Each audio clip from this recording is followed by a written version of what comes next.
and welcome to Meet the Author, a program that is brought to you by Quincy Access Television and the Thomas Crane Public Library. During the show, we will highlight authors and their work. Copies of their books are available for checkout at the Thomas Crane Public Library. Also, the library hosts book clubs for all ages, and you can find out more information about them if you visit the library's website, thomascranelibrary.org. Hi, I'm Margaret Lagerstead, Adult Services Librarian at the Thomas Crane Public Library in Quincy, Massachusetts, and I'm so excited to introduce to you former Senior Food Editor at Martha Stewart Living for over 6 years, former Food and Entertaining Director at Ladies Home Journal, and the author and creator of 2020's Live Life Deliciously, Recipes for Busy Weekdays and Leisurely Weekends, Tara Teaspoon Bench. How are you, Tara? Thank you so much for being here. I'm good. Thanks for having me. This is great. Introduce your new cookbook, Live Life Deliciously. Your impressive resume in editing and food styling is truly inspiring. Should we be intimidated? For us basic home cooks, what can we expect to learn? Well, this cookbook is definitely for foodies and beginner cooks. I wanted to share recipes that were my family favorites, recipes from all my years of cooking professionally that I love, that are my favorites. So it has something for everyone. I think there shouldn't be any intimidation. It is a book that I want people to have in their kitchens and earmark the pages. I want you to write in it. It should be your kitchen reference, and it will bring joy and great cooking to your kitchen. What do you recommend for the home cook? Are there any must-have kitchen tools? Yes, in fact, I have an entire chapter at the beginning of the book about my favorite tools and my suggested tools and small appliances and things to have in the kitchen. And I will say the standout for me, the one thing I always recommend cooks have in their kitchen is a sharp chef's knife. No fun to cook with little paring knives or dull knives. You will enjoy cooking so much more with a good knife. And you've lived on both coasts and in New York City, the culinary capital. What flavors are you bringing to the table with us? What inspiration and your cooking do you take from your location? You know, living in New York City has inspired me so much with my cooking and recipe development. I think eating at some of the most delicious, wonderful restaurants in the country and the world, as well as finding ethnic flavors and, little hole-in-the-wall places in Queens, New York, or, in Chinatown, things like that I have been able to experience in this wonderful city, have really inspired the recipes in my book. I use a lot of global flavors, and what's great is ingredients, curry paste, sauces, chili sauces are all so accessible to the home cook now that I really wanted to bring some of those flavors and that inspiration from living in New York City to my book and the recipes. Now, do you have a favorite holiday to cook for? Oh, I love cooking for holidays, period, because I love gathering people around food. I love enjoying those special moments. I think holiday cooking especially brings memories. Food can create those memories, those happy times. And I have to say, I think Thanksgiving is my favorite food holiday. But coming up, I would say we've got Easter and summer barbecues, things like that.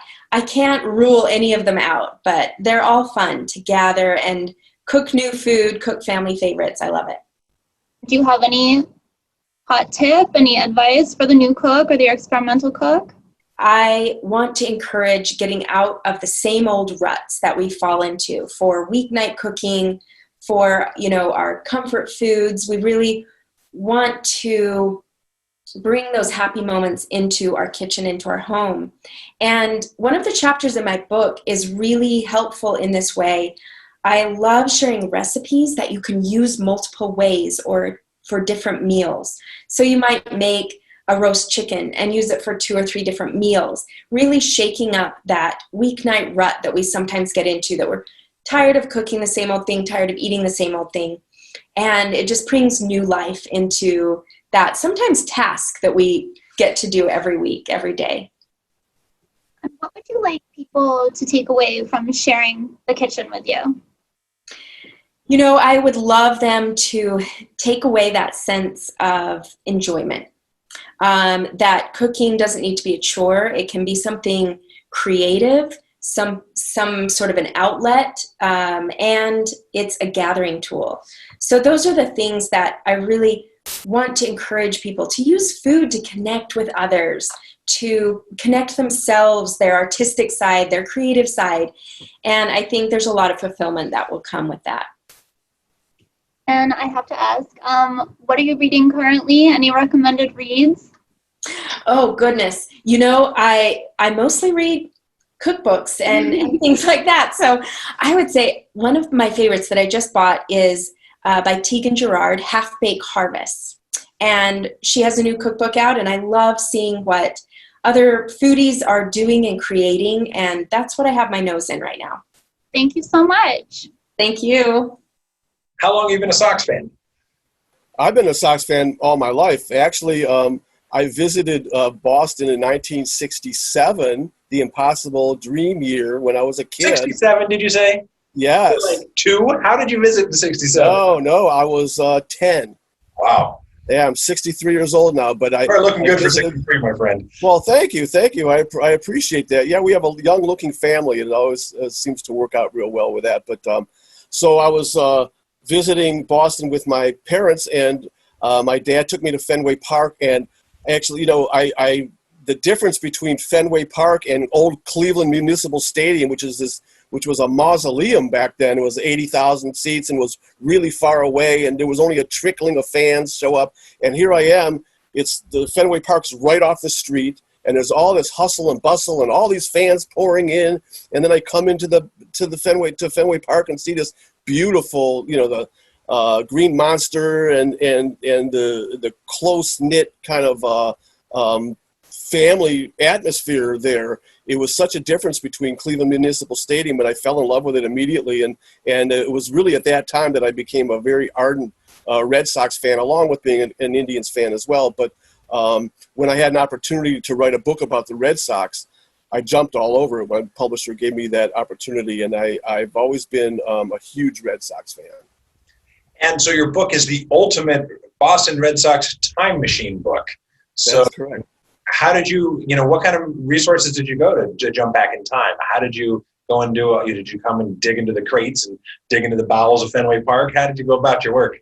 Yeah, well, I did. I used a lot of online resources, obviously, and old newspapers to go back, and a lot of it was from my own memory too. I based a lot of it on my own memory of Red Sox history, but I used old newspaper articles, and I used a lot of online sources and Red Sox books. And there are a lot of Red Sox books, including Burying the Curse. Yeah, there were a lot of those that I used as well. But I wanted to make sure that this encompassed the entire history of the Red Sox from well before the selling of Babe Ruth in 1919, and the curse. I wanted to, yes, I went right from the beginning from about 1901. So really, the book is based on 120 years of Red Sox history, and it's the greatest and most interesting and unique teams and players and events and moments in Red Sox history. Have you ever been to any of the concerts or anything in Fenway Park too? Have you? There's just a lot of ball games. I covered a lot of ball games there. Yeah, I covered playoffs. I covered the regular season games, and it's my favorite park to go to because it has so much character and so much charm, and it's old school. I mean, the thing with some of these new ballparks, they're wonderful new ballparks. I've been to the ones, Cleveland and Pittsburgh and Seattle and so forth, and they're wonderful new ballparks. But there's nothing that matches the old school charm of Fenway Park. And I'm hoping, maybe hoping against hope, that it never gets replaced. If it gets revitalized, wonderful. But I hope Fenway Park lasts as long as it can possibly last. Oh, it's always fun when you're down in the bowels of the park and you can see how it's grown. They have that timeline, so you can see how the park has changed over time.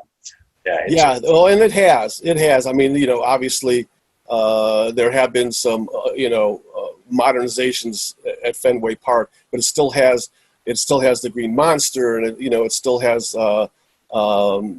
pesky pole, and it's always gonna be like that. The loyalty of Red Sox fans. Imagine having gone through, and fans in Cleveland know all about this too. But imagine having gone through. I apologize. Yeah. 96 years of not futility, but 96 years of never having celebrated a world championship, and having the loyalty involved there. How many Red Sox fans went their whole life, from birth to death, without having celebrated a world championship, and still were passionate, and that the Red Sox just were beloved to them, and it's just amazing. It's phenomenal.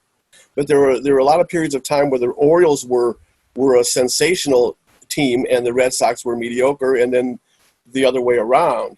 The one era that I know that both teams were pretty strong were in the late 60s and early 70s, but the Orioles had all that great pitching and the Red Sox had all that great hitting, and they battled pretty strongly then.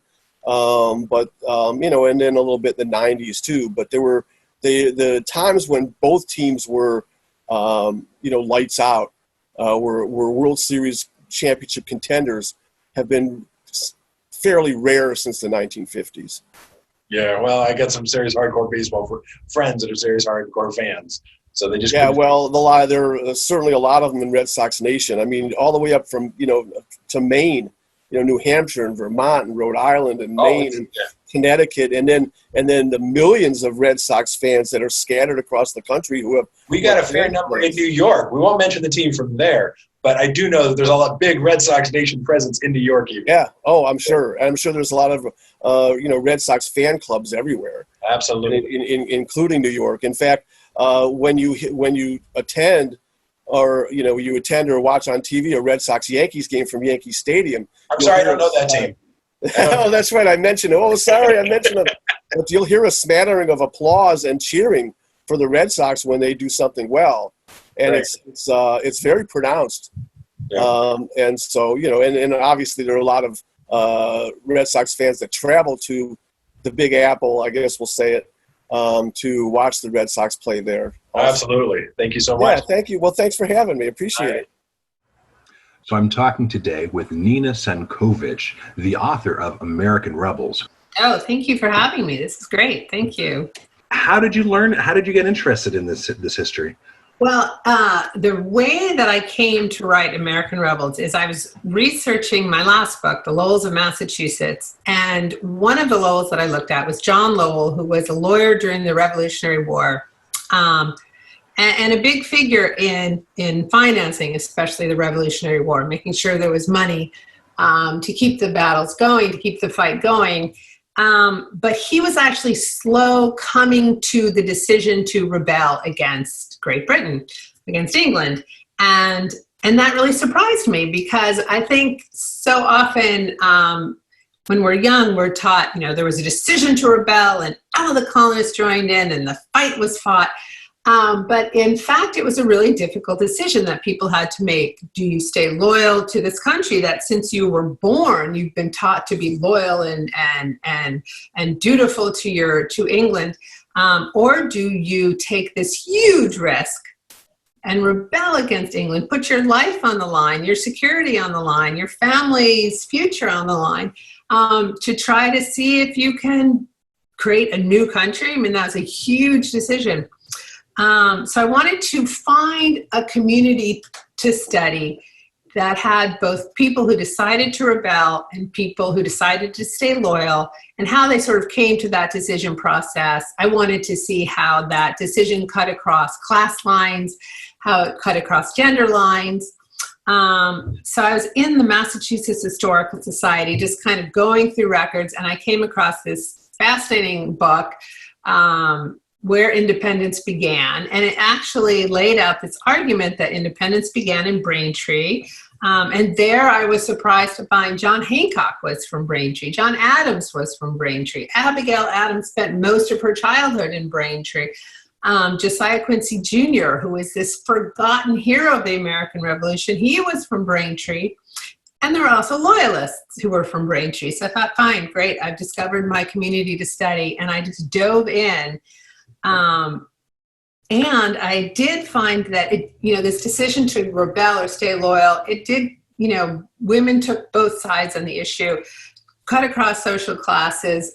From the women that I studied, I have to say, in some ways, they actually led the issue. They led that decision. They were for it. Maybe they saw some possibility for themselves under a new regime, or they saw how much their families were suffering under the old regime. But what you were saying about these times that we live in, as I was doing my research now, I could have no idea of what was coming in terms of COVID-19. But there are so many parallels. I mean, they lived through epidemics, which devastated towns. I mean, towns were populations were halved by these, smallpox that came through, dysentery that came through. And to see just the fortitude that they had, in facing these illnesses, but also in facing the British oppressions and in facing this very uncertain future, which is what we are facing now, just how strong they were and resolved, but not always, because they were human. And that's what I also liked discovering, was how completely flawed these heroes of the American Revolution were.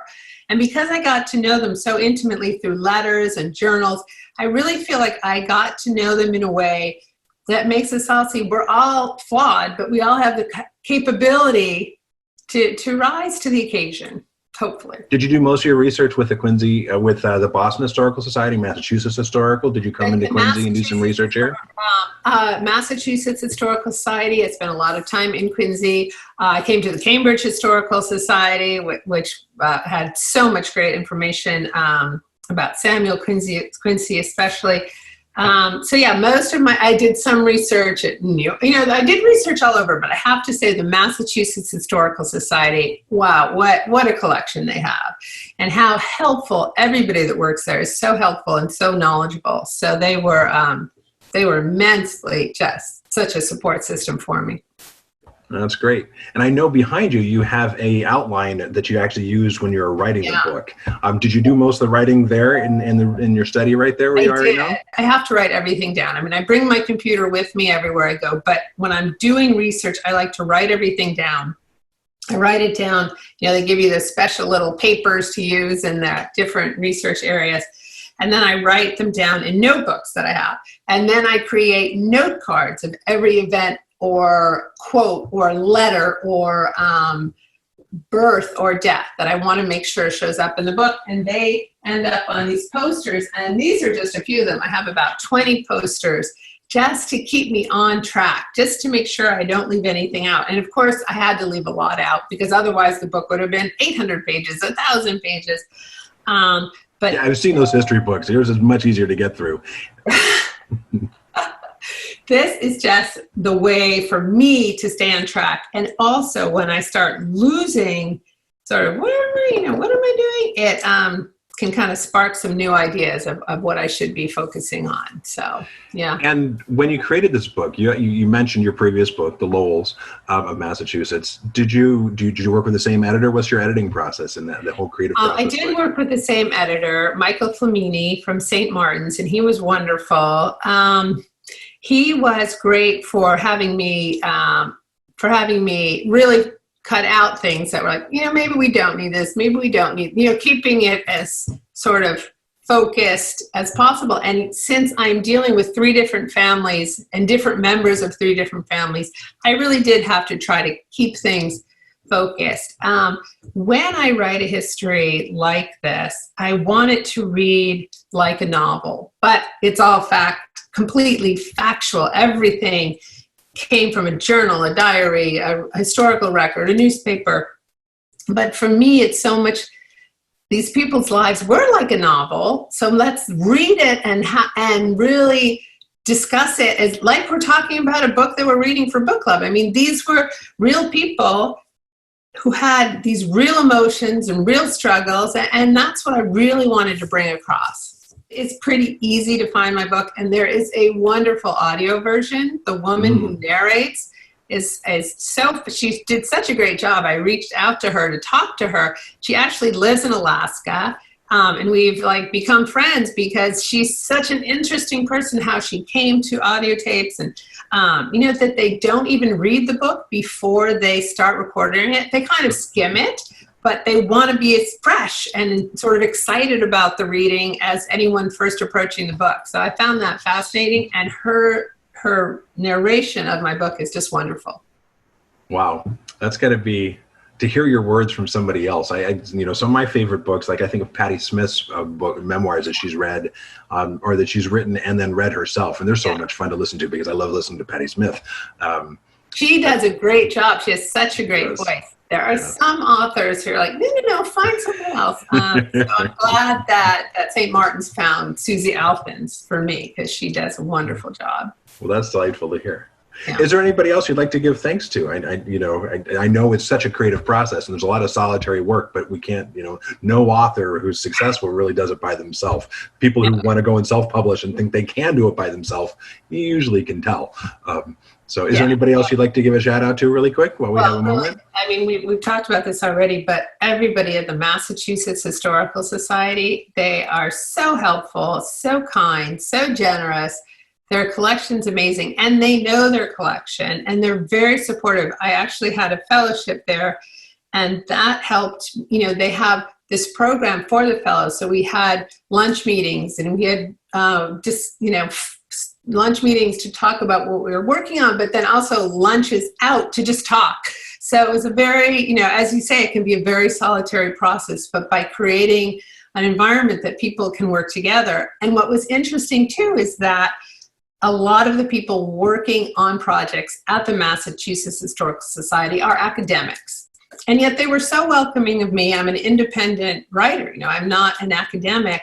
And they didn't say, okay, we're not going to talk to you. They discussed ideas with me. They gave me ideas of how my research should go. So that was really helpful, and I appreciated that. Did you study history when you were in college? I did. I was a history major, an American history major at Tufts. So okay. Yeah. So, and you went to Harvard Law as well. So I did, and I actually went to law school thinking I would study the history of law, but then I got very excited about the practice of law, and so I kind of have circled back. Took me a while, but came back. So you practiced for a while and did that, and then came back and have been writing. And you write full time, or are you still practicing law too? Yeah, just now writing? I write full time. Yeah. Do you have another research project, or are you just working on helping this one find its wings? I have two different projects that I'm looking at right now, both around the Revolutionary War. It's just an area that I find so interesting because it was such a turbulent time, and because I think the story we're taught, especially in elementary school, middle school, high school, is so simplistic, really, about what it was like. For so many people, it was a terrible and very uncertain time. And because of what we're going through now, there's so many resonant themes. What is the role of the truth in the media? What is the role of our leadership? What is the role of our community? What is the role of living day by day and just trying to get through that way? So there's so many parallels. I find it fascinating. And the outcome, when we learn about the revolution today, we know how it ended, but it didn't have to end that way. That's right. Fascinating when you go into the history. It's like there are all these other ways it could have gone. Right. And then what people were involved in. What after it was over, what sort of disarray, so many things. We had set up a system for government, and yet individual communities were at a loss. So what I find interesting is this sudden renewed fervor, religious fervor, but not just sort of congregationalist, Puritan religious fervor, but it led to this second Great Awakening, this evangelical fervor. So some of the people that I'm looking into now are these primarily female traveling preachers who, because women took on so many roles during the revolution that they hadn't had before, people were more open perhaps to listening to females. And there were some incredible sects that evolved. Now, the Shaker one is obviously the most famous, but there were other ones. And so I'm looking into that. And Well, Nina, thank you so much for taking time to talk with me today. It sounds like there's some great work in the in the pipeline. So I'm really excited to see how that comes together. Thank you. Thank you. It was so much fun to talk to you. Yeah, I enjoyed it too. Thank you.